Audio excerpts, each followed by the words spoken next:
experiência dos quase 30 anos de pastorado. Porque eu sei que mês de dezembro e janeiro a igreja sempre dá uma esvaziadinha, depois fevereiro, março começa a voltar ao normal. Muita gente viaja, outros recebem parente em casa, vão visitar parente, viajam, enfim, coisa assim. Mas a gente já está acostumado. Eu acho normal, vocês podem ver que tem vários lugares aí vazios, mas é normal mês de dezembro e janeiro acontecer isso. Já há quase 30 anos que eu estou pastoreando, que é sempre assim. Oramos para que volte tudo ao normal. Sempre volta, né? Lá depois de janeiro começa a voltar tudo ao normal. Passou essa temporada de festas, alguns trabalham até mais tarde, até o domingo trabalham, tem também isso, né? Então é perfeitamente normal, tá? Não se assustem não, que assim mesmo sempre foi. Gente, deixa eu falar uma coisa para vocês antes de introduzir a mensagem. Preste muita atenção, que isso aqui é importantíssimo, importantíssimo. Eu vou estar passando essas listas durante o culto, durante a mensagem. Eu vou explicar o porquê. Hoje de manhã eu recebi a visita da uma pastora que é da igreja aí da frente, essa igreja da esquininha aí, uma igreja chamada Ebenezer. Eles estão aí já há algum tempo, não sei se 2 anos, 3 anos, enfim, a pastora Marina, né Marina? Os dois irmãos que congregaram lá, Marina? E o nome do pastor é? Rubens. Pastor Rubens, vocês conhecem? Pastor Rubens e pastora Marina? Conhece? Não, ninguém conhece, né? Só o casal de irmãos que vieram de lá, né? Pois é, irmãos. Essa pastora veio me pedir se nós pudéssemos assinar essa lista em favor do esposo dela que está preso, é um pastor. E pelo que ela me falou, e eu creio, ele está sendo falsamente acusado de pedofilia. Mas como a justiça brasileira, ela declara que ninguém pode ser condenado sem que exista prova. Todos são considerados inocentes desde que se prove o contrário. É isso que diz a justiça, o Código de Leis, né? Só que ultimamente está acontecendo algumas coisas estranhas, que hoje de manhã eu compartilhava com a minha esposa, que eu tenho ficado assustado. A quantidade de pastores que têm sido acusados falsamente, e depois fica por isso mesmo, não se prova nada e acaba ficando por isso mesmo. Denigra a imagem, são difamados, caluniados. Esse é mais o caso, bem aqui na nossa frente. Hoje são eles, amanhã pode ser nós. Então nós temos que nos mobilizar. Eu vou passar essa lista para que aqueles que puderem assinar, porque eu conheço ele, não tenho nada contra, tem nada que possa denigrir a imagem deles que eu saiba. Perguntei para os irmãos também se tem alguma coisa contra, nada. Então, para mim, são inocentes, até que se prove o contrário. Vocês viram também alguns pastores testemunhando na televisão que há uma perseguição geral, generalizada. Então nós estamos vivendo dias difíceis. Falei para minha esposa de manhã: olha, ser pastor virou uma missão difícil, perigosa. Virou uma missão perigosa. E nós estamos sujeitos a isso mesmo. Nós lidamos com pessoas, lidamos com o público. Podemos ser falsamente, enganosamente interpretados, podemos ser falsamente caluniados. Então, é uma coisa difícil, né? Ainda mais quem trabalha com criança. Eu amo crianças, eu tenho paixão por crianças, mas eu procuro vocês podem ver que eu procuro nem estar muito envolvido com crianças menores de 14 anos, porque é um perigo ser mal interpretado. Então eu procuro, gosto, amo, mas eu procuro ter minhas precauções. Amém? Mas queridos, está filmando, né?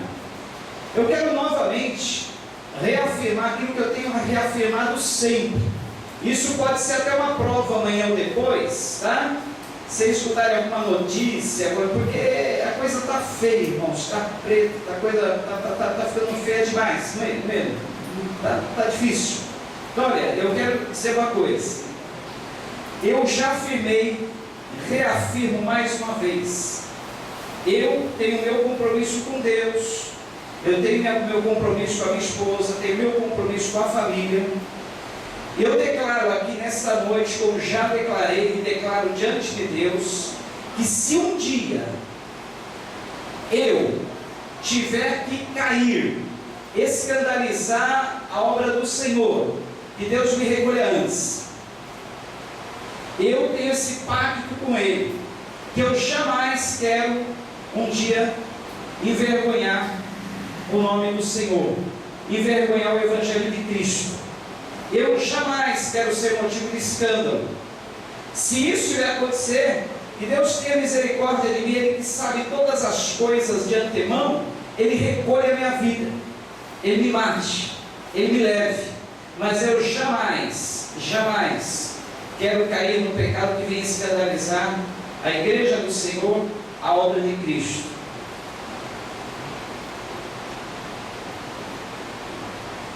Então, se amanhã depois, calúnias como esta, ser contra mim, os irmãos sabem que eu estou limpo. E se eu tivesse errado, Deus teria já me levado, ou nem permitiria que eu caia. Eu fiz esse pacto com Deus. Eu falei, ó Deus, eu só sirvo a Ti, eu só vou continuar sendo pastor, se Tu me prometer, se Tu fizer essa aliança comigo, esse pacto, de me levar antes, de nunca me deixar cair, nunca deixar eu envergonhar o Evangelho, nunca deixar eu escandalizar. Se isso acontecer, Tu me leve antes. Essa é a única garantia que eu tenho, gente. A única garantia contra essas calúnias, essas acusações. Que a coisa está difícil. Está difícil. Está difícil. A esposa do pastor, ele disse, pastor, o carcereiro, um dos carcereiros falou que lá na cadeia está cheio de pastores, e a maioria sendo acusado de pedofilia. Vocês sabem, todo abuso sexual com menores de 14 anos é pedofilia. Sabiam disso? Pode ser adolescente, 13 anos, 12 anos, é pedofilia. E seja qual for o abuso. Seja qual for o abuso. Então, gente,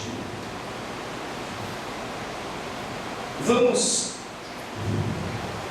ser compassivos, não mais um dos acusadores. Vamos assinar essa lista. Se você não tiver o nome do seu RG, traz depois, passa depois para a pastora lá. Mas vamos, porque isso aí foi a orientação do advogado dela. Ela já levou lá no presídio uma lista com 80 nomes de pessoas atestando a idoneidade do pastor, dizendo que ele não tem esse caráter, ele não é um pedófilo, ele não é um estuprador. Mas disseram que ainda é pouco. Quanto mais ela levantou essas assinaturas aqui, pela redondeza, entre familiares, conhecidos. Aí o advogado orientou ela que quanto mais pessoas assinarem essa lista, melhor, para que ele possa sair de lá mais breve. E vamos orar. Olha, o terceiro, o nome dele é Rubens, pastor Rubens. Eu conheço os filhos deles, gente boa, não tenho muito contato com eles, uma ou duas vezes, mas não tem nada contra eles. Então vamos estar tomando essa causa, orando, intercedendo. A coisa está assim, gente. Então eu vou, eu tenho que passar um em cada fileira. Você me ajuda nisso? Distribui aí o pessoal. Vou passar, tem canetas aqui também para assinar, tá? Eu prometi para a pastora que eu ia conseguir umas 80 assinaturas, mais umas 80 assinaturas. Não sei se dá hoje, mas tem pouca gente. Mas quem puder, quiser, tá bom? Faça isso. Como eu disse, todos são inocentes até que se prove o contrário. Então, nada foi provado, nada.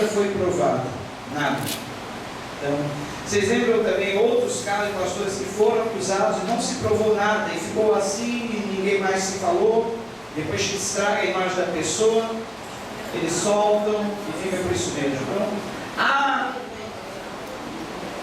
eu sei que há uma estratégia das trevas Porque a tendência da igreja nesses últimos dias é crescer.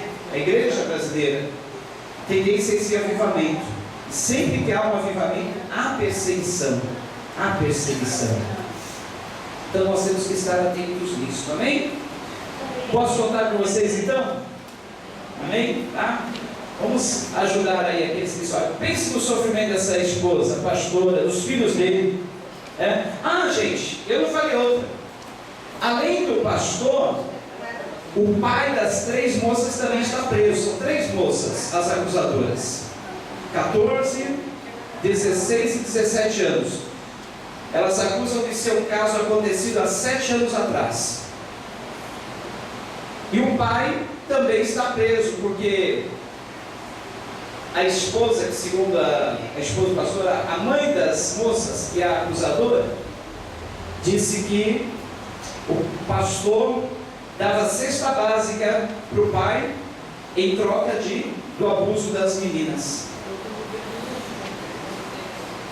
Então o pai está sendo acusado de favorecer a prostituição, porque acusam ele de receber cestas básicas, alimentos, em troca de dar às filhas para que o pastor abusasse.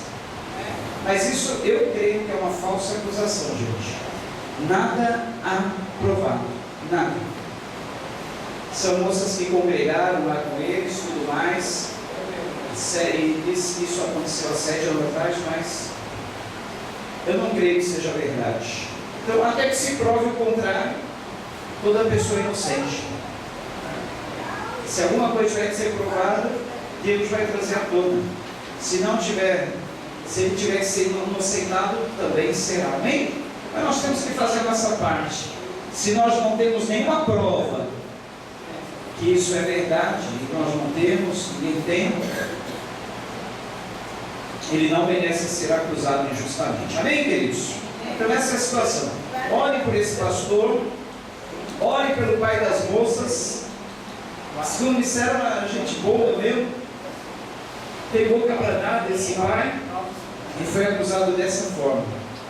Certamente quem está levantando essas acusações tem um acusador, que é o inimigo na sua vida, né? Porque o papel do inimigo é acusar. Ele acusa-nos dia e noite, não só diante de Deus, mas também até mesmo diante das pessoas e diante das autoridades. Amém, queridos? Oremos. Essa pastora pediu para que nós orássemos, nós vamos orar agora também, amém? Senhor, nós oramos a Ti nesta noite, nós apresentamos essa situação, nós colocamos diante de Ti a vida desse pastor, pastor Rubens, a vida da sua esposa, a pastora Marina, a vida dos seus filhos, Pai, para que Tu estejas, Senhor, dando a solução, dando o livramento, Pai, fazendo com que toda calúnia, toda difamação seja trazida à tona, toda verdade seja, Senhor, esclarecida, e haja, Senhor, sobre esse caso a tua justiça, porque nós sabemos que Tu és justo juiz, Tu és Deus que só Tu julga reta e justamente, Senhor. Faz, nesse caso, Pai, nessa situação, Senhor, vencer a verdade, faça resplandecer a luz da sua justiça, Senhor, e nada, Senhor, esteja encoberto, permaneça encoberto, mas venha ser trazido à tona, Senhor.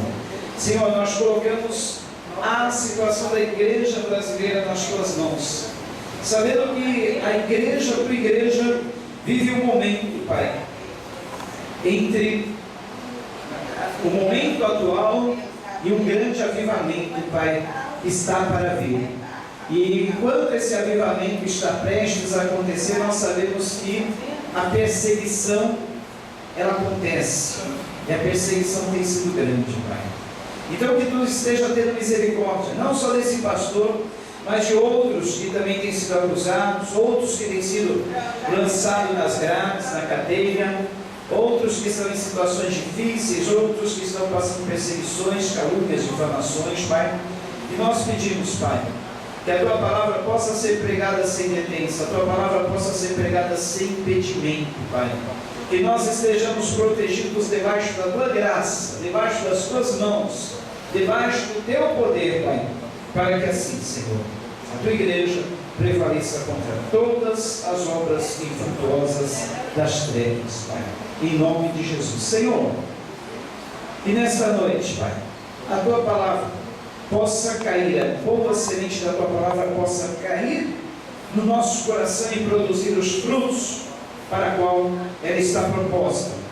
Que chova a sua doutrina sobre nós como chuva suave, e que assim possamos sair refrigerados pela tua palavra nesta noite, em nome de Jesus. Amém. Jeremias, capítulo de número 15.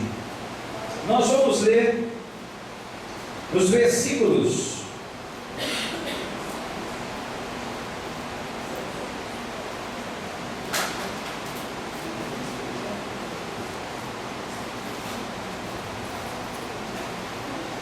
versículo 19 até o 21. Jeremias 15, versículos 19 ao 21. Jeremias 15, versículos 19 até o 21. A palavra que já está projetada aí na tela. Se você não conseguiu achar na sua Bíblia, pode acompanhar aí pelo projetor o texto de Jeremias 15, versículos 19 até o versículo 21. Tá bom o som? Dá para escutar normalmente aí atrás, tá? Tá beleza? Bom, né? Maravilha.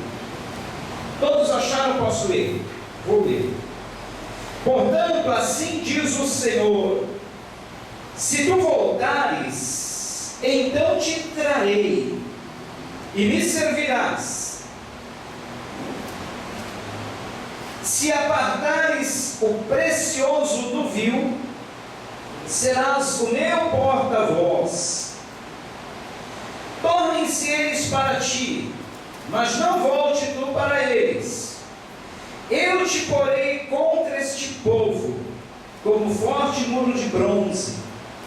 Pelejarão contra ti, mas não prevalecerão contra ti, pois eu sou contigo para te guardar, para te livrar deles, diz o Senhor.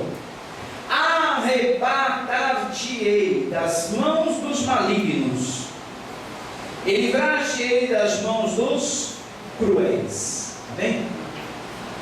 Há um tempo atrás, quem está conosco já há algum tempo, vai se lembrar que eu preguei uma mensagem sobre o diamante. Quem se lembra dessa mensagem sobre o diamante? Alguns se lembram, outros não. Mas eu preguei ela já faz anos. Eu lembro quando nós estávamos ainda lá na Avenida Oswaldo Cruz, nos primeiros meses da igreja. Eu trouxe uma pedra como essa, que é uma réplica de um diamante, que é uma réplica de um diamante, tá? Não é um diamante, senão não estaria comigo, né? Se fosse um diamante, não estaria na mão do pobretão assim, né? Então, se eu tivesse um diamante como esse, eu poderia me dizer rico, né? Eu nem sei quanto valeria um diamante desse tamanho, mas eu poderia me dizer um milionário. O diamante é exatamente como essa pedra. Vocês podem ver, essa pedra é vidro, não é diamante, mas ela já tem um brilho. Agora, o diamante, na verdade, ele é muito mais reluzente. Ele é uma pedra que, se você olhar, um perito em joias, alguém que tem a habilidade de ser um avaliador, ele só de bater o olho numa pedra diamante, ele já reconhece.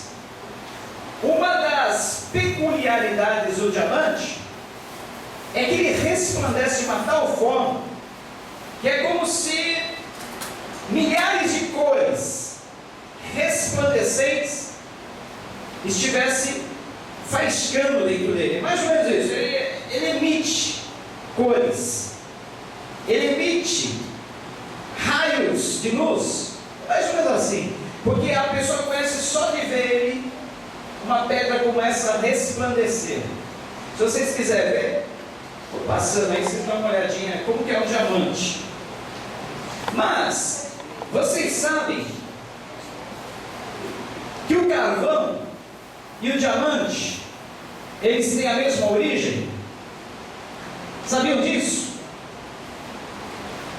Um carvão, ele pode se transformar num diamante, mas a maioria dos carvões nunca serão diamante. Vocês sabem por quê? Porque algumas pedras de carvão se transformam em diamante e outras não. Vocês sabem por quê? Eles provêm do mesmo lugar, eles provêm debaixo da terra. Sabe que um produtor de carvão, você sabe como é produzido um carvão? Eles enterram lenha, e aquela lenha enterrada, submetida a alguma temperatura alta, vai se transformar num carvão. Mas então por que nós não podemos produzir diamante? Se vem da mesma origem, vem de uma lenha enterrada numa certa profundidade da terra, que recebe calor, recebe pressão, principalmente pressão, e aí se transforma numa pedra como essa. Vocês sabem por quê? Eu vou dizer por quê.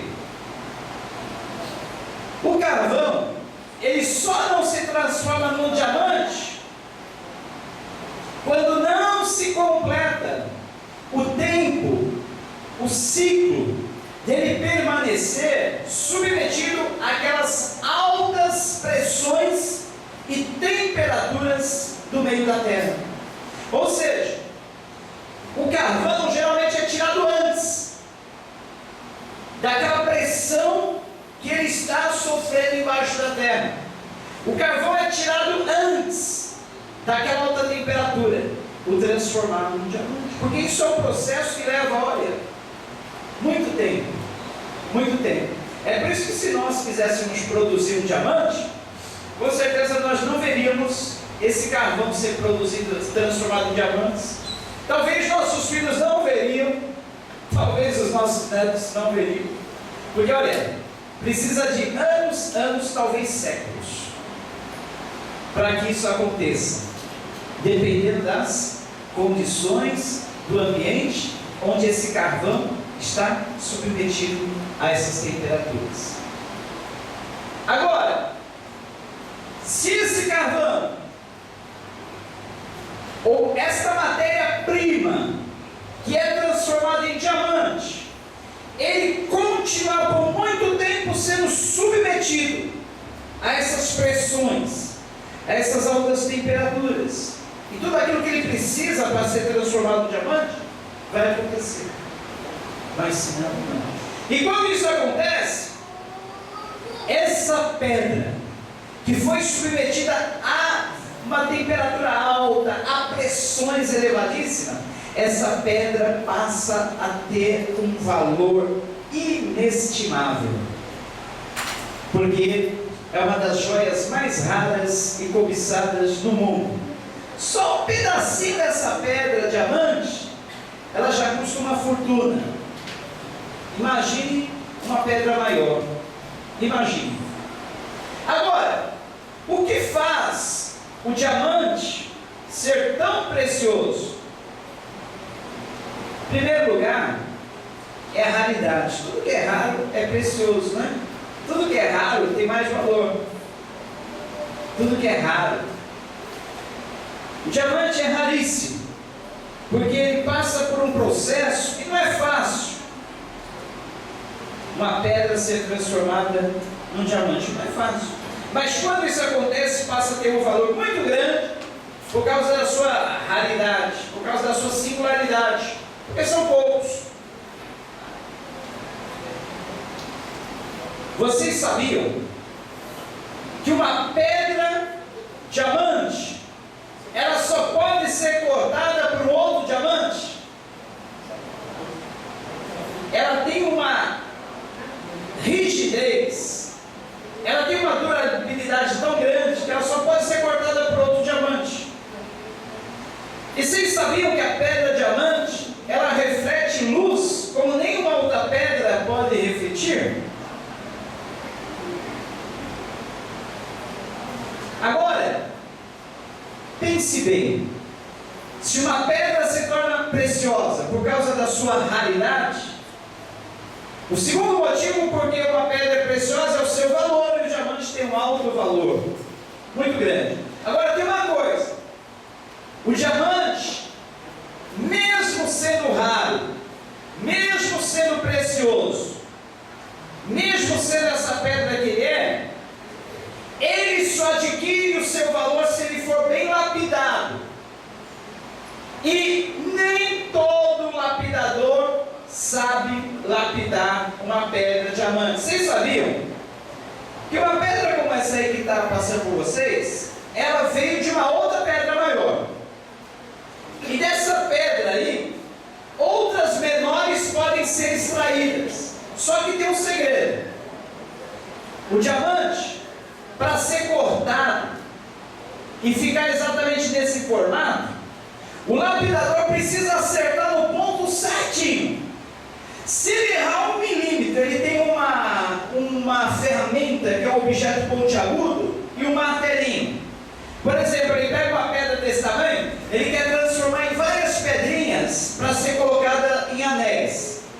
Ele tem que pegar esse objeto pontiagudo, ele tem que pegar o seu martelinho e ele tem que calcular milimetricamente o ponto exato onde ele vai ferir a pedra, onde ele vai bater na pedra e a pedra vai se transformar em outras pedras, ela vai se multiplicar. Se ele bater na pedra 1 milímetro errado, sabe o que pode acontecer? Essa pedra diamante pode esfarelar-se. E se esfarelando, vai perder o seu valor. O farelo do diamante não tem o mesmo valor do diamante. Não tem. O diamante, ele só terá o seu valor se ele for quebrado, cortado no ponto certo. Mas vamos lá. Uma pedra diamante, ela é preciosa, em primeiro lugar, porque ela é rara. Segundo lugar, pelo seu valor. E se nós fôssemos pensar um pouco mais adiante, geralmente quem tem uma joia, além de guardá-la pelo seu valor, pela sua preciosidade, a joia também representa uma estimação, né? Às vezes ela é uma herança, passa de pai para filho. Às vezes aquela joia lembra alguém e a pessoa guarda aquele anel. Não é assim? Então essa é mais uma característica de quem tem um anel de diamante. Muitas vezes o guarda, porque aquilo traz lembranças e recordações. Agora que nós já falamos tudo isso sobre diamantes, vocês já se tornaram quase especialistas, né, em conhecer uma pedra de diamante, eu quero trazer isso para a nossa vida. O que isso tem a ver conosco? Tem tudo a ver, queridos. No texto que nós vemos em Jeremias capítulo 15, Deus fala assim para o profeta Jeremias: olha, Jeremias, diga ao meu povo Israel, povo de Israel, se vocês voltarem para mim, se vocês, Israel, voltarem, vocês me servirão. Se vocês apartarem, separarem o precioso do vil, vocês serão meu porta-voz. O que é um porta-voz? Mensageiro. Alguém que anuncia uma verdade em favor de alguém. E Deus está falando com o seu povo que nós podemos ser seus porta-vozes na terra, seus mensageiros na terra, se nós fizermos uma coisa. O que é essa coisa? Separarmos o precioso do vil. E aí eu entro num outro detalhe da pedra diamante, que é uma pedra diamante. Ela, quando é encontrada, vocês sabiam que ela está no meio de outra pedra, e geralmente cheia de escórias, geralmente ela está no meio de pedregulho, geralmente ela está no meio de cascalho. Sabiam disso? Você nunca vai encontrar, para os descobridores de tesouros, pedras preciosas, eles nunca vão encontrar um diamante bonitinho assim, já, no meio da terra.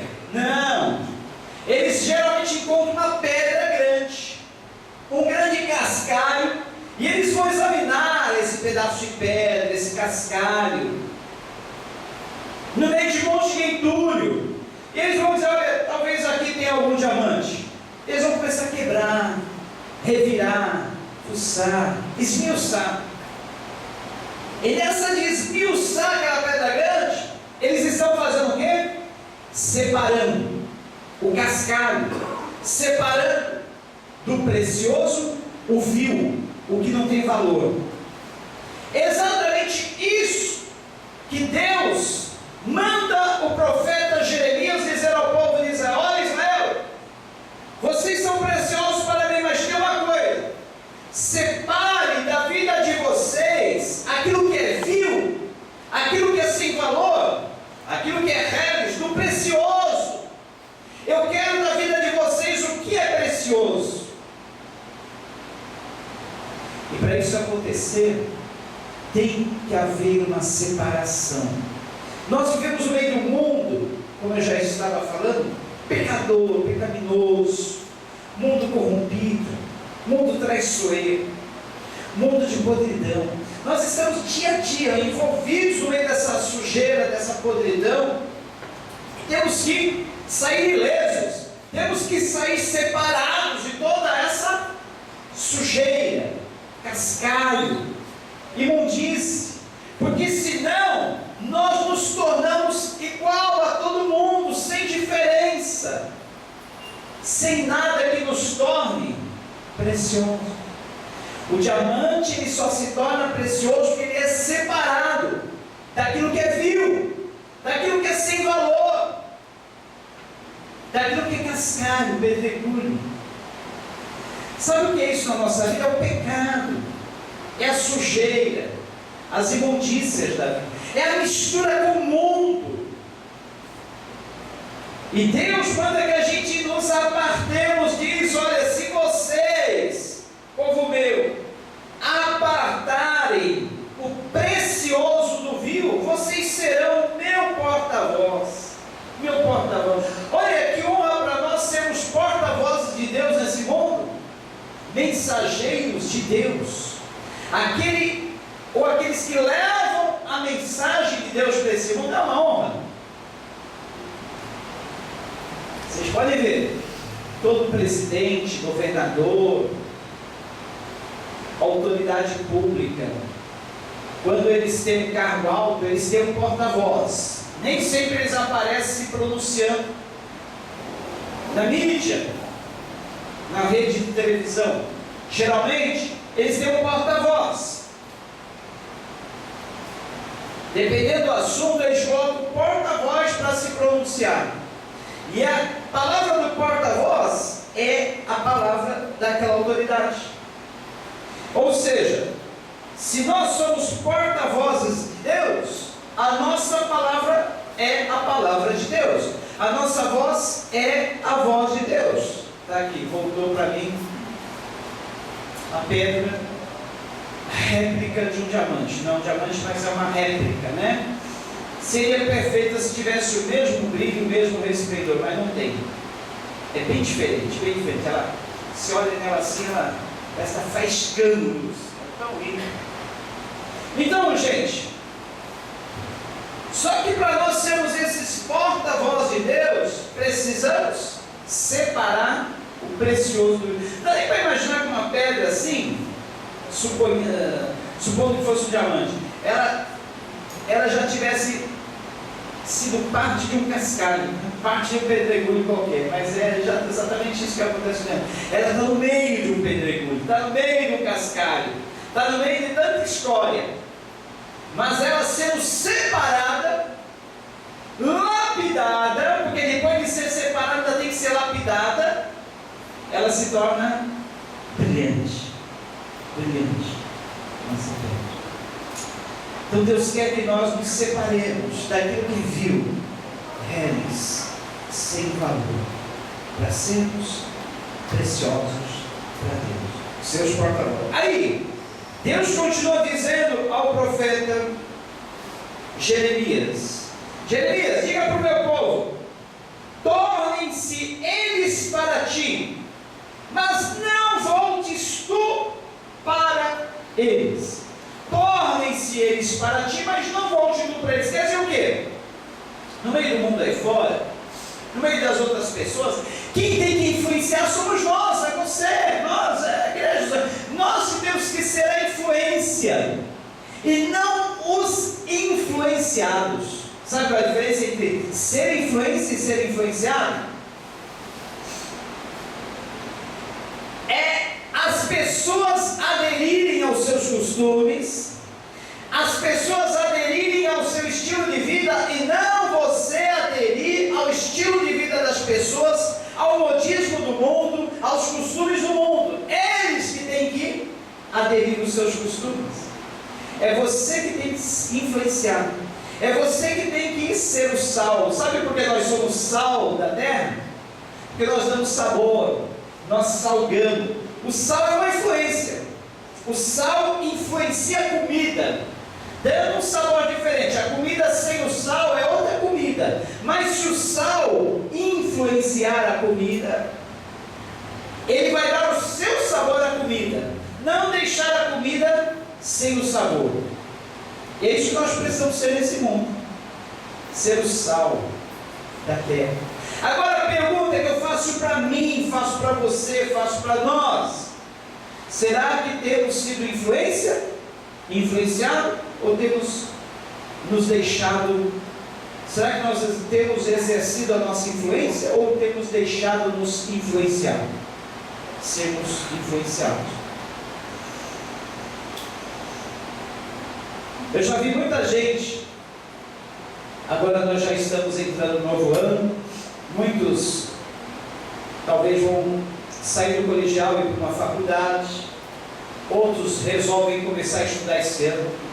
Eu vejo muita gente está indo bem na vida cristã, está indo bem na igreja, de repente entra para a faculdade, muda completamente a cabeça, muda os hábitos, jeito de falar, costumes, roupas. Por quê? Deixaram-se influenciar pelo costume de outras pessoas, pelo modismo de outras pessoas, pelo linguajar de outras pessoas, pelos hábitos de outras pessoas, mas não exerceram a sua influência. Nós precisamos ser o sal da terra, influenciar. Nunca volte-se para eles, mas que eles se voltem para ti. E um dos motivos que leva a pessoa a deixar ser influenciada, sabe qual é? Vergonha. Vergonha de dizer que é cristã. Vergonha de dizer que é de Cristo. Vergonha de dizer: olha, eu tenho outros hábitos, outros costumes, eu sou diferente. Nós temos que nos atrever a ser diferentes, ser atrevidos, ser diferentes. Eu estudo numa faculdade, eu vejo como é. As pessoas parecem que têm vergonha, muitos têm vergonha, declararem-se diante dos outros: olha, eu sou cristão. Eu, desde o primeiro dia de aula, eu me declarei que eu sou um cristão, eu pastorei uma igreja, isso no meio de jovens, a maior parte 18 a 25 anos, todos mais ou menos da classe média para cima. Eu me declarei, eu falei: olha, eu sou pastor, sou cristão, pastorei uma comunidade lá em Vicente Carvalho, numa área pobre do Guarujá, uma área periférica do Guarujá. Não tenho vergonha nenhuma de dizer, e disse isso diante da classe. E o meu tema de TCC o ano que vem, se Deus quiser, estarei cumprindo o curso, sabe qual é? Eu vou defender esse tema diante de mestres, doutores do direito, diante de professores e pessoas renomadas no meio jurídico. Sabe qual vai ser o tema do meu TCC, o meu trabalho de conclusão de curso? A Bíblia como fonte do direito. Eu vou defender a Bíblia no meio de toda aquela gente, a Bíblia como fonte do direito. Coragem? É coragem. Já me disseram, você é louco. No meio de uma faculdade católica, no meio de mestres, doutores do direito, gente que conhece, eles vão te cravar de pergunta, eles vão te socar na parede. Você vai ter que provar que realmente a Bíblia é fonte do direito. Eu falei, olha, é isso que eu quero. Eu vou me preparar muito para isso. Eu quero estudar muito para isso. Para mim, ter uma apresentação impecável. Vou declarar, olha, antes do Código de Leis, antes de todos os estatutos de leis que nós temos aí, já tínhamos a Bíblia como fonte do direito. Todo o direito hoje que nós defendemos já era defendido aqui muitos séculos antes. Eu não vejo a hora de chegar esse dia e apresentar esse TCC.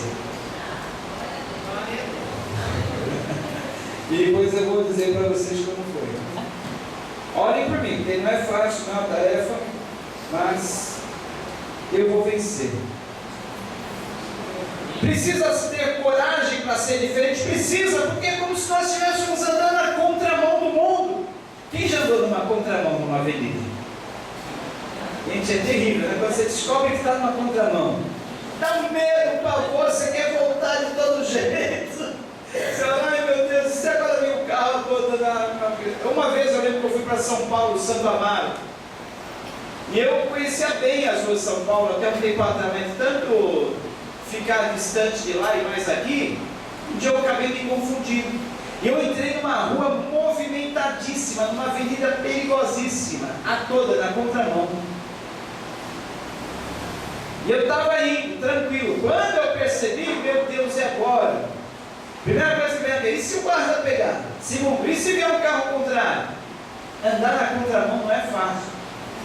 Mas graças a Deus não veio nenhum carro naquela hora, naquele momento, não veio nenhum policial, nada. Eu dei um jeito lá, manobrei, voltei para a direção correta. Mas sabe, andar na contramão do mundo é exatamente você ir contra a regra do mundo. O mundo tem uma regra, né? Vá por aqui, vá por essa direção, ande assim. Você fala, não, eu vou andar ao contrário. Correr o risco que eu correr, sofrendo que eu vou andar ao contrário. Vou andar na direção contrária do mundo, porque o mundo está errado e eu estou certo. Coragem, coragem para ser diferente, porque só assim para sermos porta-vozes de Deus. Porque o porta-voz de Deus, o mensageiro de Deus, ele tem uma mensagem, uma palavra que é diferente das dos demais.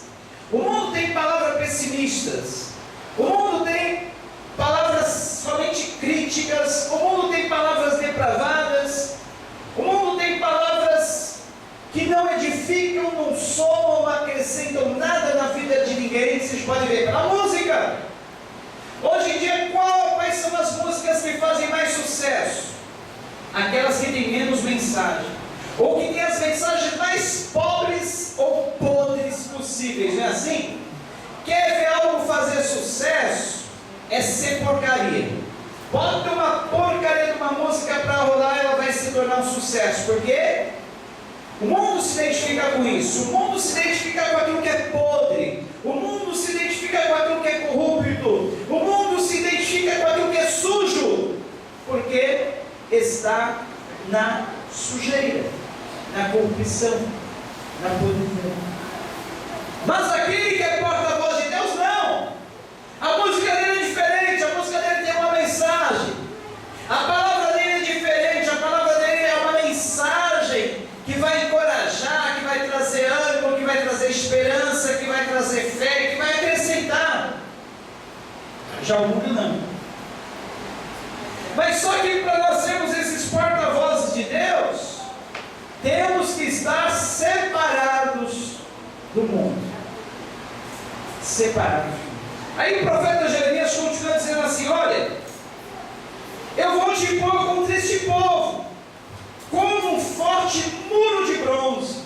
Pelejarão contra ti, mas não prevalecerão contra ti, pois eu sou contigo para te guardar, para te livrar deles, diz o Senhor. Eu vou te arrancar, te arrebatar das mãos dos malignos, vou te livrar das mãos dos cruéis. Ó, para ser diferente, para ser porta-voz de Deus mensageiro, tem que ter coragem. Só que aquele que se dispõe a isso, conta com a proteção de Deus. Lembremos na Bíblia, Daniel foi um que teve coragem de ser diferente. No meio de todos, ele foi diferente. Seus companheiros, Sadraque, Mesaque, Abdenego, eu preguei aqui numa dessas quintas-feiras, eles se atreveram a ser diferentes. Foi jogado na arena dos leões? Foi jogado no meio da fornalha? Foi. Sofreram? Saíram ilesos? Saíram ilesos. Os leões não atacaram Daniel, o fogo não queimou seus companheiros, e eles saíram sãos, inteiros. Essa é a promessa de Deus para nós. Olha, eu vou te livrar das mãos deles, eles pelejarão contra ti, mas não prevalecerão, porque eu sou contigo, para te guardar, para te livrar deles. Olha só que bonito. Então ser diferente desse mundo é fácil. Ser mensageiro de Deus não é fácil, porque todo mensageiro de Deus é impopular. Todo mensageiro de Deus é rejeitado pelo mundo. Quer ver você ser impopular no meio do mundo, você ser rejeitado pelo mundo? Pregue a palavra de Deus, fale o verdadeiro evangelho. As pessoas te criticarão, as pessoas te rejeitarão, começando pela tua família. Os inimigos do homem serão da sua própria casa, começando da sua família, seus parentes, seus amigos, vão te rejeitar, vão te abandonar, vão te criticar, vão virar as costas para você, vão dizer que você ficou louco, vão dizer que você não é desse mundo, vão dizer que você está fanático demais, está religioso demais. Mas é normal. Anormal seria se não acontecesse isso. Se não acontecesse isso, você poderia desconfiar. Eu acho que eu não estou pregando a verdadeira mensagem do Evangelho. Eu acho que eu estou agradando as pessoas. Porque não era para as pessoas estar contra mim. Aliás, era para as pessoas estar contra mim, mas não estão. Então, se as pessoas estiverem contra você, não estou falando daquelas pessoas que realmente se tornam fanáticas, se tornam chatos. Se você for uma pessoa normal, que simplesmente prega a verdadeira palavra de Deus, você vai sofrer rejeição, você vai sofrer crítica, vai sofrer desprezo. Mas por pregar a verdadeira palavra de Deus, não por ser uma pessoa fanática, religiosa demais, chata demais, não.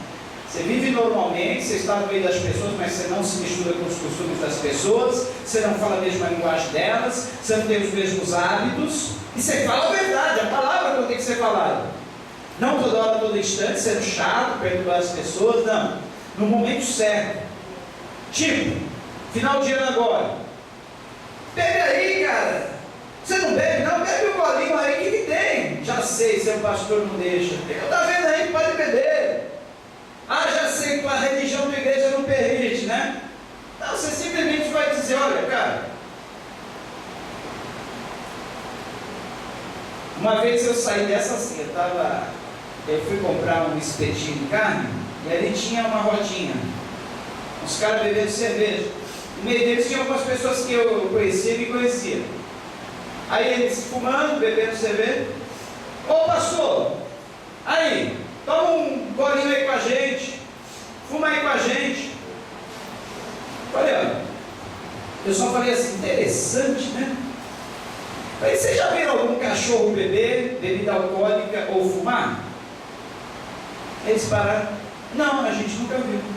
É interessante, depois falam que os animais são irracionais e o homem é irracional. Você sabe por que o cachorro, se você oferecer uma bebida alcoólica, pinga, cerveja, ele não bebe? Você sabe por que se você colocar um cigarro na boca dele, ele vai se afastar? Não quer nem cheirar? é porque ele sabe que faz mal, ele sabe que prejudica o organismo dele. E o cachorro, o animal, ele tem essa sensibilidade de saber aquilo que prejudica ele e aquilo que não prejudica, aquilo que é bom e o que não é bom, o que é saudável e não é saudável. Portanto, cara, estou fora disso aí. Vou comer meu espetinho de carne, que até um cachorro comeria, e vou sair de boa. Entendeu, gente? É assim. O mundo quer ser esperto, mas seja mais esperto que eles. Olha, cara, até que eu poderia sentar aí, beber, fumar, fazer o que eu quisesse, porque sabe o que a palavra de Deus me diz? Vocês sabem que a Bíblia é um livro careta, quadrado, proibitivo, religioso. Sabe o que a Bíblia me diz? Que todas as coisas me são lícitas, ou seja, tudo eu posso, nada me é proibido. Eu posso, tudo me é lícito. A Bíblia não me proíbe de nada. Mas tem uma coisa, essa mesma Bíblia diz que nem tudo me convém. Nem tudo me convém. Todas as coisas me são lícitas, me são permitidas. Ninguém vai me obrigar a fazer ou não fazer. Eu sou livre para fazer o que eu quiser, não é assim? Você sofre as consequências, é verdade. Você pode sofrer as punições, mas você pode fazer o que você quiser, não é verdade? Mas só que tem uma coisa, nem todas as coisas me convém fazer. Tem coisas que me convém fazer, tem coisas que não me convém fazer. E aí está a sabedoria da Bíblia. Ela não proíbe, ela não me exclui. Ela diz, você pode fazer isso, você não pode fazer aquilo. Ela diz, olha, se você fizer isso, vai ser bom para você. Se você fizer aquilo, vai ser ruim para você. Olha, você deve fazer isso, é bom. Olha, você deveria fazer aquilo, não é bom. Isso que é bom, né? A gente serve a Deus por liberdade. Nada nos é obrigado, imposto ou proibido. Nada. Todas as coisas me são lícitas, mas nem tudo me convém. E para terminar, já vai fazer quase uma hora que eu estou falando. Nem parece, né? Mas já passou uma hora quase. Para terminar, Mateus capítulo 5. Mateus capítulo 5, olha o que diz a palavra do Senhor. Jesus falando, 5,13 de Mateus. Vós sois o sal da terra. Mas se o sal se tornar insípido, com que se há de salgar? Para nada mais serve, senão para ser lançado fora e pisado pelos homens. Vós sois a luz do mundo. Não se pode esconder uma cidade edificada sobre um monte. Nem se acende uma lâmpada e se coloca debaixo de uma vasilha, mas no candelabro, e ilumina a todos que estão na casa. Assim resplandeça a vossa luz diante dos homens, para que vejam as vossas boas obras e glorifiquem a vosso Pai que está nos céus. Portanto, o recado final é: se você é um diamante precioso para Deus, está separado do que viu, resplandeça como um diamante, brilhe no mundo, mostre a sua luz, mostre o seu resplendor, porque isso vai trazer glórias ao Pai. Vão olhar para você e vão dizer: olha, glória a Deus, aí está uma pessoa de um bom caráter, aí está um verdadeiro cristão, aí está uma raridade, aí está alguém que é precioso, aí está alguém que é diferente. O mundo quer ver pessoas diferentes. Olha, o mundo não está nem aí para a nossa mensagem, para aquilo que nós falamos. A mensagem que o mundo quer ver em nós, olha, isso aqui é a nossa vida. Eles não estão nem aí para o que você diz, mas eles estão de olho no que você é, no que você faz e como você age. Se você realmente age de acordo com aquilo que você prega, se você realmente age de acordo com o cristão, se você realmente é diferente dos demais. É isso que o mundo quer ver. Não adianta você sair daí por aí pregando, falando, se a vida não condizer com aquilo que você prega. É preferível ficar calado, mas mostrar uma vida íntegra, uma vida reta, uma vida que não seja censurável diante dos homens. Amém? Então, resplandeça a vossa luz diante dos homens, para que vejam